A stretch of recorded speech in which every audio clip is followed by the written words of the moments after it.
Kumar aunty దగ్గరికి వెళ్ళి మీరు చేసినటువంటి కామెంట్స్ మీడియా మీద, సో అవి మీరు వాంటెడ్గా మీడియా మీద ఏ మీడియా? అక్కడికి వచ్చినటువంటి ఒక గర్ల్ని మీరు తిట్టారు కదా, లైక్ ఎందుకు ఇంతమంది ఇప్పుడు గర్ల్ అంటున్నావు? అదే ఆబ్వియస్ గా మనం న్యూస్ ఛానల్స్ అన్ని సరే అమ్మాయి పేరేంటో చెప్పు కదన్న. అట్లా మనం జనరలైజ్ చేసేసి నువ్వు కలిపేసుకుంటున్నావు మీడియా అని. అట్లా కాదు. అమ్మాయి పేరేంటి, అమ్మాయి ఏ ఛానల్ నుంచి వచ్చింది, ఆ అమ్మాయికి ఆ మీడియాకి లేని బాధ నీకేంటి, కలిపేసుకొని మా మీడియా అని చెప్పి నువ్వు కూడా 4 కాకులు అరిసేస్తే పెద్ద డిఫరెన్స్ జరుగుద్దాము, కానీ 4 అరిసేసి గట్టిగా అరిసేసి అబద్ధాన్ని నిజం చేయడానికి ఎంత ట్రై చేసినా అవ్వదు. కొంచెం అది మీరు వాంటెడ్ గా చేశారా లేకపోతే ఆ టైంకి అలా జరిగిపోయిందా? మొత్తం బేసికలీ క్రియేట్ చేసి ప్రాంక్ చేసామన్నమాట. అది బ్యాక్ ఫైర్ అయిందన్నమాట కదా. సర్కాస్టిక్ వే కదా. ఏమో నాకేం తెలియదు. మీరు చెప్తున్నారు, నేను సర్కాస్టిక్ ఆన్సర్లు చెప్తున్నాను. నువ్వు సిన్సియర్ గా, స్ట్రైట్ గా, ఆనెస్ట్ గా, జెన్యున్ గా అడుగుతున్నావు.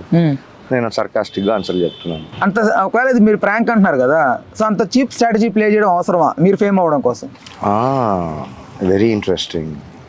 సో స్ట్రాటజీ నాదే. ఇప్పుడు స్ట్రాటజీకి ఆన్సర్ అని చెప్పాలి. నాకు అంతకంటే ఆలోచించడానికి మీరే ఆలోచించడానికి కెపాసిటీ లేదు. నా బేసికలీ నా థాట్ ప్రాసెస్ అంత చీప్.